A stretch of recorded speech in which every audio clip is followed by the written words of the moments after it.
Bom, gente, eu queria dar bom dia a todos e, primeiramente, agradecer a presença da professora doutora Maíta Poli de Araújo, que, antes de professora, é uma grande amiga, né? Ela é ginecologista e médica do esporte, com ênfase na área da saúde da mulher. Ela é do Departamento de Ginecologia e Obstetrícia da Escola Paulista, Universidade Federal de São Paulo, e é professora dessa mesma instituição e também é médica do Comitê Olímpico Brasileiro. Bom, Maíta, é um prazer enorme ter você aqui com a gente. E hoje a Maíta ela vai discutir com a gente contraceptivos e performance atlética. Bom, o microfone é seu e fica à vontade. Bom dia, estou muito feliz de estar, mesmo que à distância, né, conversando com vocês. A Carol é realmente uma grande amiga. Além de professora, eu sei que ela é nadadora, está um pouquinho parada aí do esporte, da natação, e tem grandes amigos me assistindo. Eu espero que a gente possa discutir um pouco sobre esse tema, talvez trazer algumas coisas novas, compartilhar casos clínicos. Hoje eu trabalho nessas duas grandes instituições, né? Então, eu sou médica do esporte e ginecologista no Comitê Paralímpico Brasileiro. Vocês estão convidados a conhecer o nosso centro, né, que fica aqui na Imigrantes, em que a gente tem atletas eminentemente com deficiências físicas, visual e intelectual, e lá eu atuo como ginecologista e médica do esporte. E trabalho aqui no Hospital São Paulo, a gente chama de Hospital Universitário 2, que é esse prédio vermelhinho aqui, no setor de ginecologia do esporte da Escola Paulista. Então, esse setor nosso existe há mais de 10 anos, e a gente tem uma equipe multiprofissional, com fisioterapeutas, ginecologistas, nutricionistas, psicólogos, etc. E atendemos eminentemente mulheres esportistas de qualquer modalidade, seja olímpica ou paralímpica, via SUS, né? Então, o atendimento aqui é gratuito. E quando a gente fala de performance atlética, a primeira coisa que temos que entender é o que é isso, né? Então, aqui a gente vê a Simone Biles no Rio, fazendo um movimento, e essa semana ela criou o movimento novo dela, que é um dos movimentos mais difíceis da ginástica artística. Entendam que, para Biles, a performance atlética é uma coisa. Então, a definição é o seguinte: o quanto fazer um movimento é eficiente em relação ao parâmetro desejado. Então, se vocês pensarem na ginástica artística, o parâmetro aqui é muito subjetivo, né? O quanto que ela tem de salto, se ela faz o movimento perfeito, se ela estica a perna, esse é o parâmetro da ginástica artística. Então, a performance atlética depende da modalidade. Se nós olharmos o skate, por exemplo, são outros parâmetros. O mesmo vale para o esgrima, para a natação, para o triatlon. Então, quando nós entendemos que performance atlética depende do parâmetro que a gente usa, fica mais fácil de compreender se os contraceptivos vão melhorar ou piorar a performance. E também vão vir muitos vieses em relação aos estudos científicos sobre esse tema. Hoje, nós temos praticamente 3 grandes grupos de parâmetros. Então, se vocês aí em Ribeirão quiserem estudar performance atlética e uso de contraceptivo, vocês podem escolher as variáveis motoras. Então, por exemplo, o quanto que melhora a força ou não, a flexibilidade, a agilidade. As variáveis somáticas, e o que nós mais usamos aqui realmente é a composição corporal. E a saúde e bem-estar, que por vezes é meio que deixada de lado. Mas toda esportista, antes dela ser atleta, ela é paciente. Então, se você está bem, de termos de saúde, com certeza você vai performar melhor. Então, veja, eu posso usar, por exemplo, um score de recuperação no esporte, se ela tem mais lesão ou menos lesão, saúde mental. Então, existem vários parâmetros para eu avaliar a performance. Para a capacidade aeróbica, o mais utilizado é esse aqui, que é o VO2 máximo, que pode ser feito nessa esteira ou pode ser feito numa bicicleta ergométrica, ou, por exemplo, lá no Comitê Paralímpico, a gente tem pacientes amputados. Então, a gente usa o cicloergômetro de braço, né? Mas o que é a capacidade aeróbica? A capacidade de captar, transportar e utilizar o oxigênio no exercício. A gente chama de VO2 máximo. Então, quanto maior o VO2, melhor a tua capacidade aeróbica. Outra variável muito usada é a força, que é a máxima tensão gerada por um músculo específico.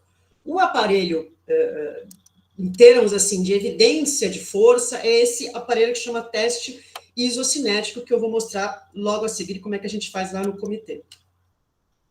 Então, vejam aqui, ó, eu não sei se o som vai sair, mas a gente grita no ouvido da atleta, fica gritando, e ela vai fazendo essa força, e a gente consegue ver os músculos que fazem a contração e o relaxamento.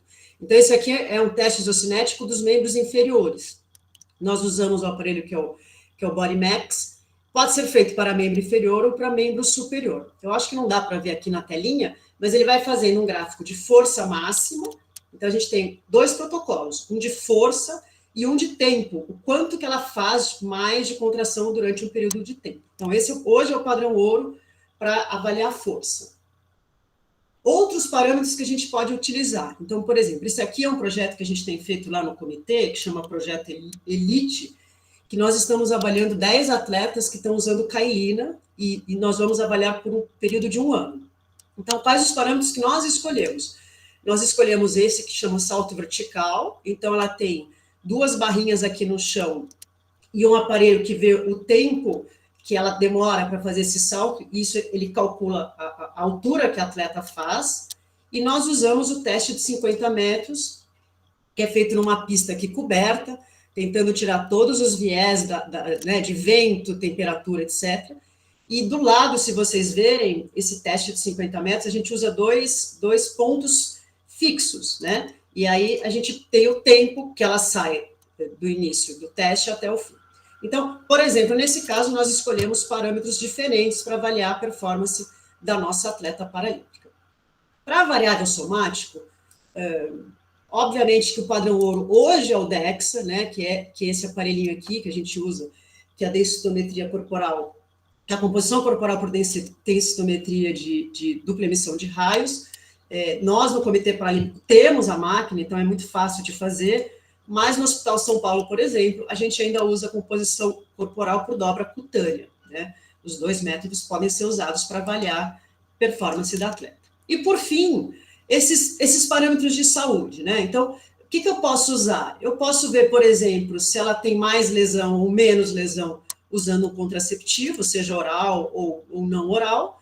Então, esse aqui é o que a gente está usando no Projeto Elite, que é para ver se ela teve lesão nos últimos 4 meses do uso do DIU e aonde que foi a lesão. Eu posso usar questionários de qualidade de vida, como o RUCOL, que é um dos que a gente usa, ou esse questionário que é super chato, mas é muito bom, que chama RESCUE, que é o questionário de recuperação e estresse pós-esporte. Então, quanto menor o valor do questionário, quer dizer que ela está respondendo melhor ao estresse, né? Então, toda vez que a gente treina, o ideal é que a gente responda cada vez melhor durante a recuperação. Existem parâmetros sanguíneos, então eu posso usar o ferro, se aumentou o ferro, diminuiu o ferro, eu posso usar CK, ferritina, o que vocês quiserem. Portanto, performance atlética é uma medida do que eu escolher, eu posso escolher qualquer parâmetro que eu mostrei para vocês e ver se melhora ou piora. E aí a pergunta é, será que os contraceptivos interferem na performance? Ou seja, será que melhora o VO2? Será que melhora a força? Será que muda a composição corporal? É isso que as pesquisas querem saber. Mas no fim, assim, do processo, o que o técnico que trabalha comigo, o preparador físico, né, e o pessoal que patrocina quer saber assim, atleta vai ganhar mais medalha ou menos medalha? Esse é o fim do estudo que eles querem saber. Para a capacidade aeróbia, pessoal, que é, por exemplo, VO2, saibam que todos os contraceptivos não mudam a capacidade aeróbica. Você não vai nem aumentar, nem diminuir. Então, tanto faz o contraceptivo que você usa, que para VO2 nada muda, certo? E isso é importante para esportes de endurance, como ciclismo, natação, triatlo. Agora, para força, aí as coisas se complicam um pouquinho, porque nós vamos achar estudos que falam bem, nós vamos achar estudos que falam mal, e nós vamos ver os blogueiros, o Facebook, o Instagram, que sempre vai falar contra os contraceptivos para ganho de força, que é o que mais aparece hoje em dia na mídia social. Então, vejam, nós temos estudos que mostram que os contraceptivos têm um efeito negativo na força reativa. Então, por exemplo, na batida do chão, então, principalmente estudos com contraceptivos orais, contendo estradiol, dizem que a força reativa diminui quando comparada a não usuárias. Esse aqui, assim, para nós que trabalhamos com esporte de altíssimo rendimento, são estudos antigos, mas que pegam um pouquinho, que a via oral, por exemplo, você teria uma exaustão muscular mais rápida quando comparada às não usuárias. E, de novo, aqui são estudos só com etinil estradiol e levonorgestrel. Nós não temos ainda estudos com valerato de estradiol ou com as pílulas monofásicas. E o tempo de recuperação pós-treino. E esse aqui é um estudo novo, de 2023, que deixa também a gente um pouquinho mais estressada quando pensa em esporte de alto rendimento, que é como se você comparasse um grupo de usuárias de contraceptivo oral com etinil estradiol com as não usuárias, é como se aquele tempo de recuperação pós-treino fosse um pouquinho mais lento em relação às não usuárias. Se nós pensarmos que a gente precisa que uma atleta performe cada vez mais, treine mais e recupere mais, você ter um tempo de recuperação pior não é bacana. A primeira vez que alguém publicou algo sobre anticoncepcional oral e força, um estudo bem bonitinho, foi de 2003. Vocês vão ver que é um estudo meio óbvio, mas é interessante. O que eles fizeram? Eles pegaram 60 mulheres sedentárias, certo? Assim, não vou falar que é igual nós, porque a gente não é sedentário, né, Carol? A gente faz um pouquinho de atividade física. Aí pegaram essas mulheres, entre 18 e 30 anos, e um grupo usou um contraceptivo oral super antiandrogênico, que era com cicloterona, e o outro usou o levonorgestrel, que é não antiandrogênico. E aí, esse trabalho é muito bacana, porque assim, todo mundo fez o mesmo treino de força, 3 vezes na semana por 16 semanas. E olha que interessante, todo mundo melhorou, tá? Então, todo mundo melhorou o VO2, que é aquele teste que eu mostrei para vocês, todo mundo melhorou o isocinético, mas, o grupo não usuárias, o grupo que usou levonorgestrel, obviamente, a gente esperava isso, ele aumentou mais a força quando comparado ao grupo cicloterona. Maíta, isso é óbvio, né? A cicloterona é mais antiandrogênico comparada com levonorgestrel, a gente esperava que isso acontecesse. Sim, tudo é muito óbvio, mas se nós pensarmos que foi publicado num paper sobre medicina esportiva, isso aqui tem um impacto para a área do esporte, para a área dos técnicos, nutricionistas, muito forte. Nesse grupo aqui, na verdade, eles terminam o trabalho dizendo o seguinte: não use cicloterona se você for atender uma atleta olímpica ou uma atleta paralímpica, pense em outros métodos.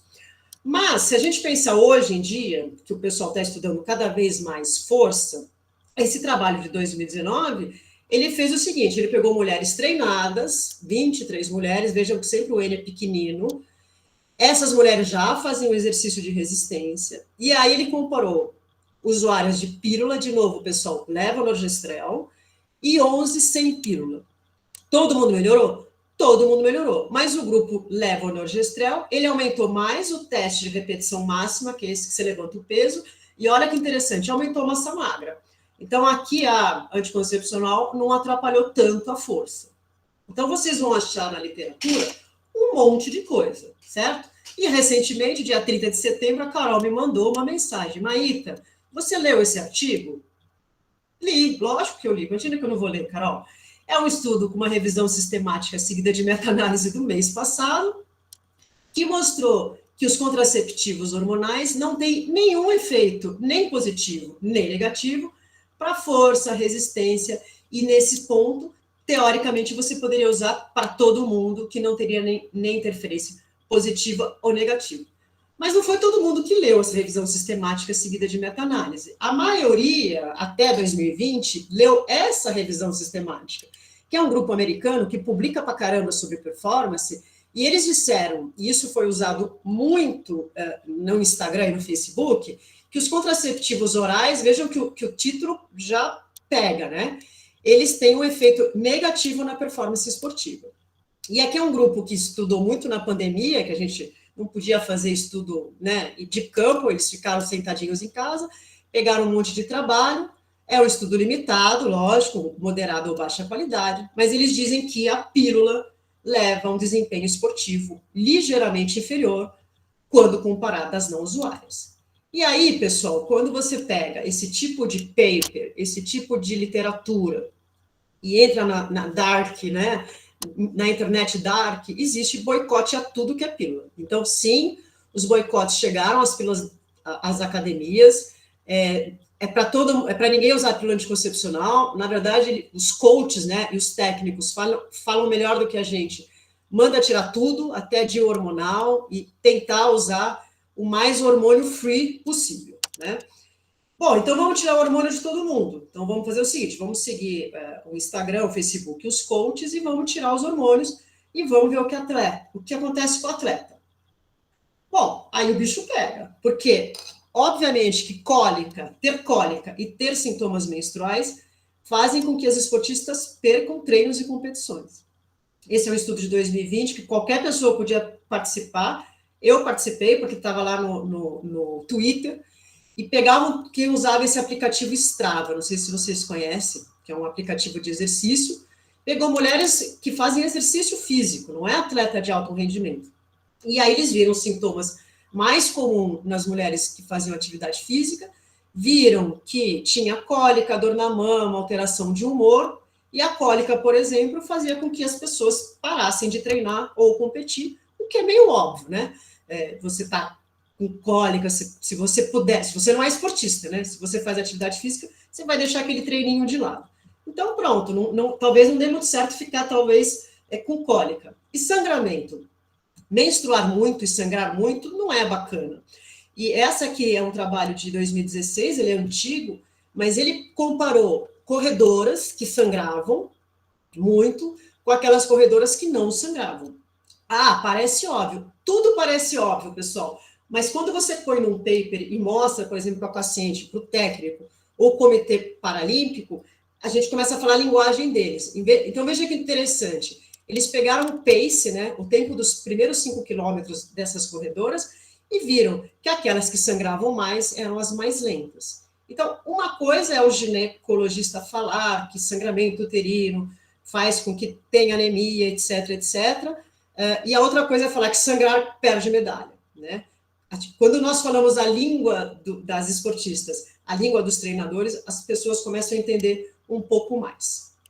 E, por fim, não menos importante, tem um estudo maravilhoso, que é um grupo japonês, que eu falo que só japonês que pode fazer um estudo desse, que eles viram que a agilidade física, né, fica muito pior na fase menstrual. Então, o que eles fizeram? Eles fizeram ressonância magnética do quadríceps em todas as fases do ciclo menstrual e biópsia, e viram que, e testes de agilidade, e viram que na fase menstrual tinha um edema aqui da região do quadríceps, não sei se dá para ver aqui essa área mais branquinha, que foi associado à piora do teste de agilidade.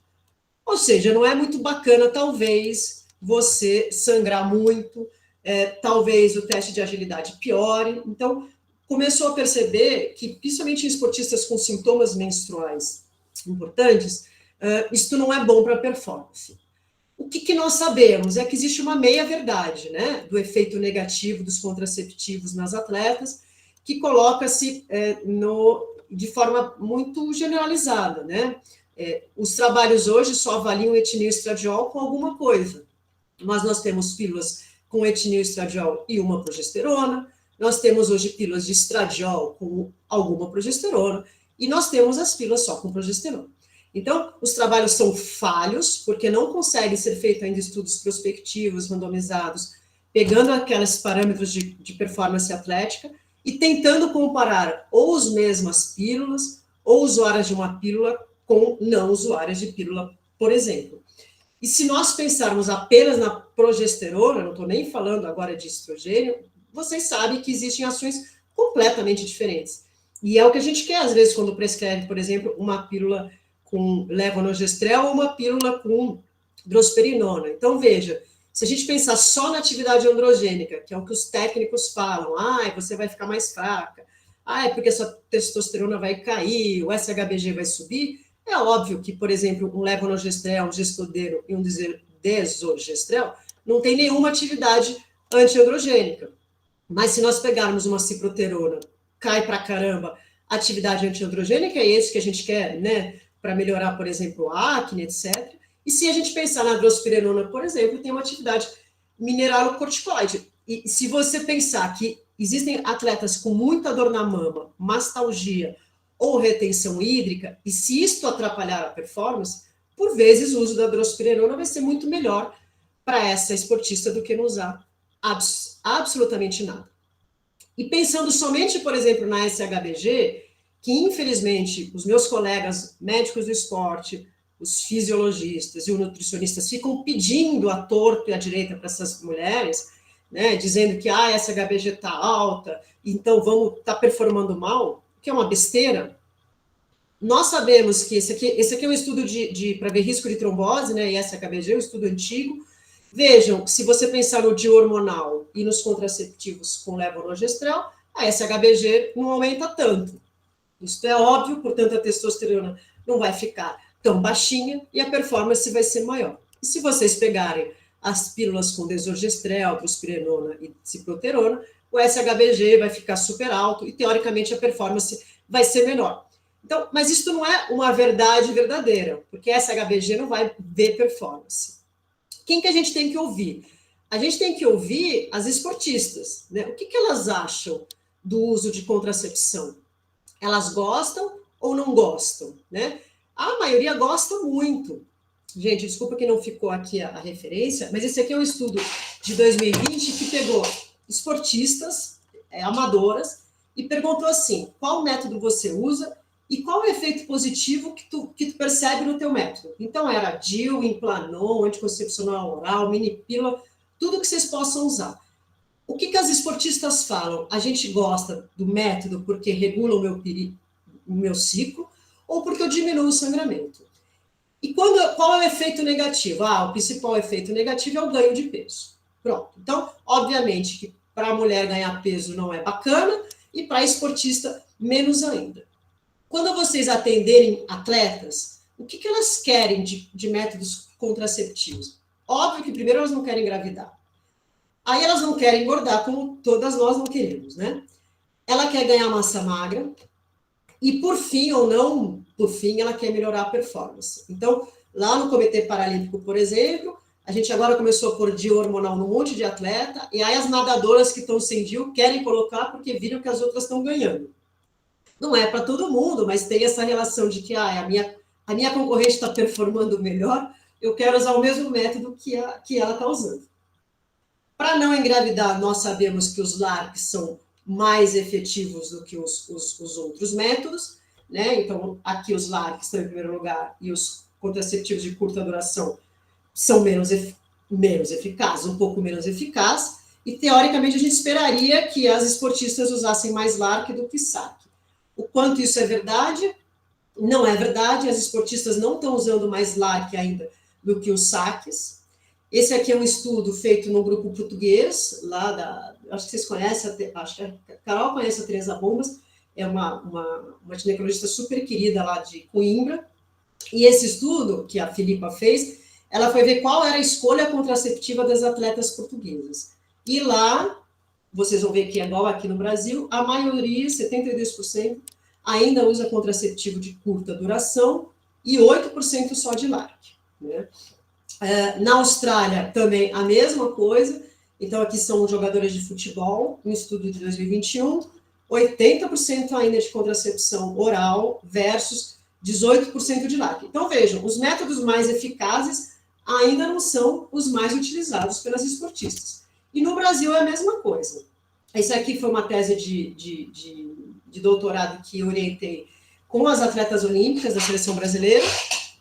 Foi todas que competiram no Rio de Janeiro, então na seleção toda convocada.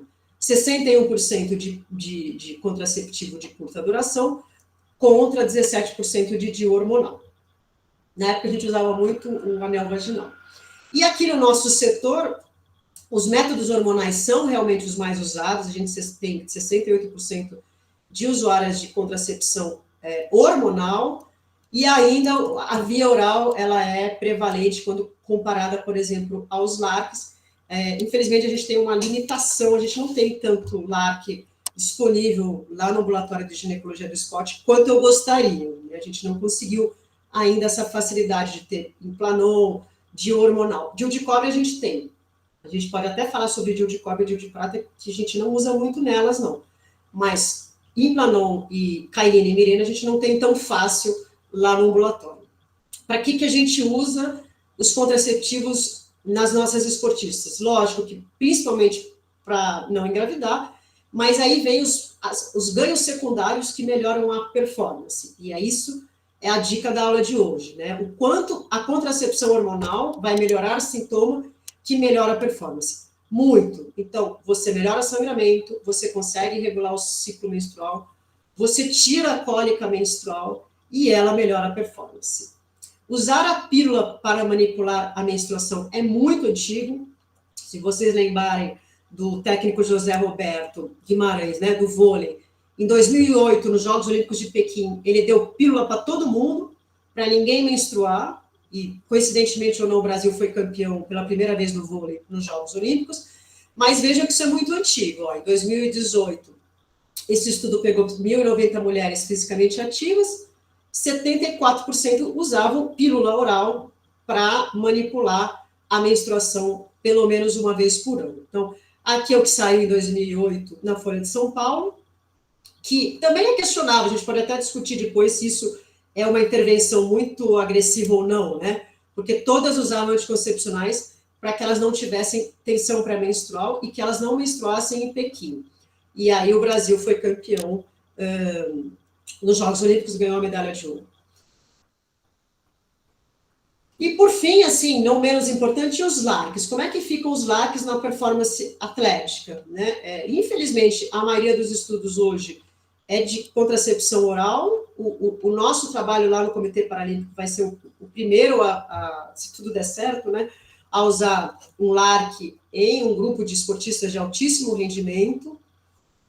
Vocês vão lembrar que os LARCs têm o DIU não hormonal, o hormonal e o implante, e aqui são as comparações, né? Ninguém dá trombose, as cólicas melhoram no DIU hormonal e no implante, e o volume menstrual melhora muito também com os dois métodos, e lembrando que para o DIU não hormonal, o volume menstrual não muda, né? Então, eu já deixo aí para vocês que a gente não usa DIU não hormonal nas nossas atletas de altíssimo rendimento. A gente tem a preferência sempre para os contraceptivos hormonais.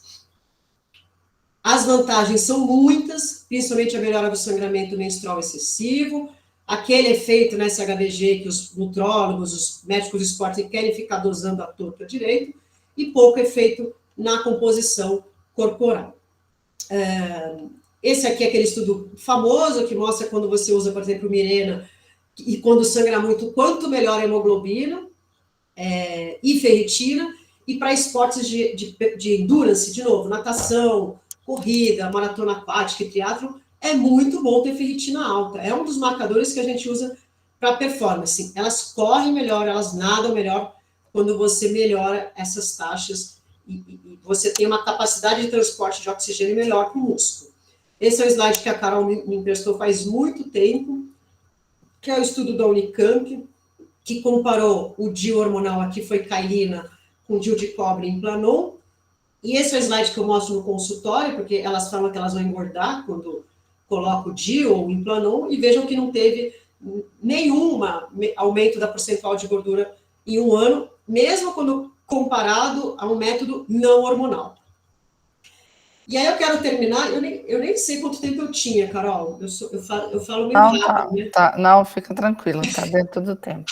Tipo corrida de 100 metros, né? Eu devia falar igual maratona, mas eu queria apresentar alguns casos que eu acho que é bacana para a prática clínica, né? E depois a gente pode conversar um pouquinho. Então, vocês viram que performance atlética depende do parâmetro que eu uso, depende, óbvio, do perfil da atleta, do que ela quer e de quando ela vai competir ou de quando ela vai performar. Então, esse primeiro caso é uma atleta que faz salto com vara, ela tem 24 anos, foi convocada agora para os Jogos Pan-Americanos, que vai ser no Chile, mas ela passa comigo há muito tempo e ela veio no consultório dizendo o seguinte: eu quero ganhar massa magra. E olha ela aqui, ela já é magra, né? Mas ela quer ganhar mais músculo. Na época, pessoal, ela usava Gestodero e etinil estradiol e estava super feliz, bem adaptada, não sangrava quase, não tinha cólica, não tinha nada. E aí eu falei, tá bom, podemos tentar tirar a via oral e passaram por uma via não oral, e na época a gente ganhou um monte de Cailina, foi a época do lançamento do Cailina, e eu coloquei o Dilcailina. E aí vamos ver o que aconteceu. Não é história de pescador, mas vejam aqui, ela tinha esse aqui é o peso, né? Usando pílula estava super bem, e na época que ela colocou o Cailina, ela estava com mais ou menos aí um pouquinho mais magrinha. Ah, gente, é muito pouco, mas vejam que o muito pouco para uma atleta olímpica é muito. E aí, colocando Cailina, ela voltou a, entre aspas, ganhar peso, né? Porque, na verdade, a atleta e o técnico, eles não ficam olhando os númerozinhos, elas ficam olhando quanto aumentou e quanto caiu. Só que ela, embora tenha ganhado peso bem pouquinho, na verdade, ela ganhou massa magra. Ela ganhou 2 quilos de massa magra. Caraca, Maite, isso é história de pescador? Não é história de pescador. Isto acontece. E é o esperado quando vocês trocam uma via oral por uma via não oral, principalmente no DIU hormonal. Por quê? Porque você tira o efeito do etilenoestradiol na SHBG, você tem uma recuperação muscular mais rápida, você tem um ganho de massa magra. Então, aqui foi um caso de sucesso, entre aspas. Por quê? Porque ela me ligou, logo que colocou o Cailina, e falou o seguinte: doutora, boa tarde, eu estou cheia de espinha. Você me falou que eu ia ter espinha, mas a espinha está me incomodando. Eu ganhei massa magra, mas eu estou com espinha, eu estou triste.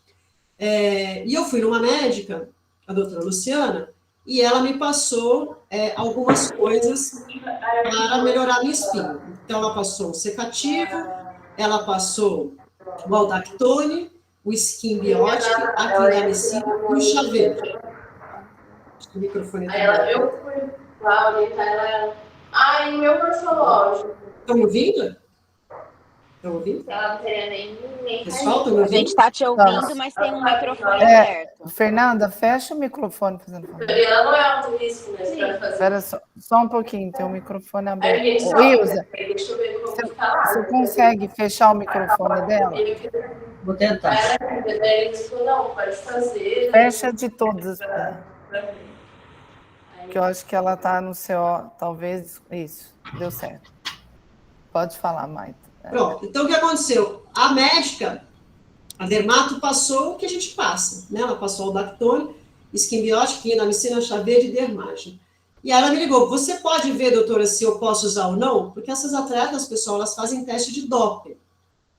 E o teste de doping que as nossas atletas fazem, que talvez vocês atendam atletas aí em Ribeirão que façam, existe o doping sanguíneo e o doping da urina. A gente tem uma coisa que chama passaporte biológico, que é uma coleta de sangue que é feita qualquer época do ano das atletas de vocês, e eles fazem um perfil hormonal e um perfil sanguíneo. Então, eles veem lá o nível de testo, estradiol, e veem se isso muda. E assim por diante. E daqui, não sei se vocês sabem, a Aldactone é doping, né? Então, qualquer diurético, não é que ele aumenta a performance, mas ele é um agente mascarante de qualquer método ilícito que a atleta usa. Então, embora a Aldactone seja ótimo para a gente melhorar a acne, ela não podia usar.